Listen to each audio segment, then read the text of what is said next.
વડાપ્રધાન નરેન્દ્ર મોદીના ઐતિહાસિક કાર્યકાળ નિમિત્તે ચાણસ્મા ખાતે મહાઆરતી યોજાઈ।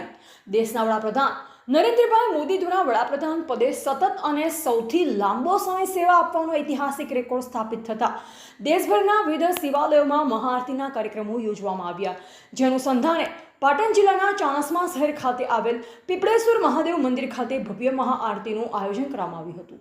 આ પ્રસંગે જિલ્લા પ્રભારી રમેશભાઈ સિંઘમ, જિલ્લા પંચાયત પ્રમુખ ભાવિકભાઈ પટેલ, તાલુકા ભાજપ પ્રમુખ કિરણભાઈ જાની, ચાણસ્મા શહેર ભાજપ પ્રમુખ જય પટેલ, વિનયસિંહ ઝાલા, ચાણસ્મા એપીએમસીના chairman Kaushikbhai Patel, vice chairman Kunjanbhai Patel, Prafulbhai Vyas, મંદિરના પૂજારી નવીનભાઈ તેમજ મહિલા મોરચાની બહેનો સહિત ભાજપના હોદ્દેદારો અને કાર્યકરો મોટી સંખ્યામાં ઉપસ્થિત રહ્યા।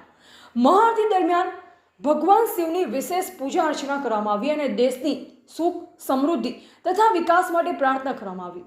કાર્યક્રમમાં ઉપસ્થિત આગેવાનોએ વડાપ્રધાન નરેન્દ્ર મોદીના નેતૃત્વ હેઠળ દેશે વિવિધ ક્ષેત્રમાં હાંસલ કરેલ સિદ્ધિઓને બિરદાવી। કાર્યક્રમનું આયોજન ધાર્મિક અને રાષ્ટ્રભાવનાના માહોલમાં સંપન્ન થયું। મહાઆરતી બાદ હાજર રહેલ તમામ ભક્તજનોને પ્રસાદનું વિતરણ કરવામાં આવ્યું હતું। આજના દિવસે એક એવી ઘટના ઇતિહાસમાં નોંધાવવા માટે જઈ રહી છે।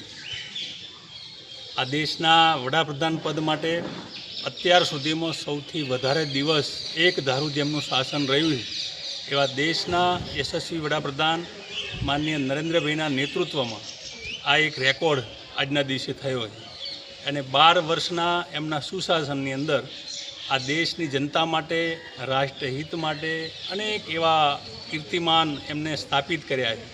એ નિમિત્તે આજે સમગ્ર દેશની અંદર, સમગ્ર ગુજરાતની અંદર દરેક શિવાલયની અંદર આજે મહાઆરતીનું આયોજન થયું છે અને એ જ એના ભાગરૂપે આજે અહીંયા ચાણસ્મા વિધાનસભાના અહીંયા પીપળેશ્વર મહાદેવની અંદર એક મહાઆરતીનું આયોજન થયું અને સૌ કાર્યકર્તાઓએ, સૌ શુભેચ્છકોએ સાથે મળી અને ભગવાન શિવને પ્રાર્થના કરી કે આ દેશના યશસ્વી વડાપ્રધાન નરેન્દ્રભાઈના નેતૃત્વમાં હજુ આગામી સમયની અંદર પણ આ દેશને ખૂબ સારું વધારે શાસન મળે અને ખૂબ મજબૂત આ રાષ્ટ્ર દુનિયાની અંદર પરમ વૈભવના શિખરે બિરાજમાન થાય એવી સૌએ પ્રાર્થના કરી છે।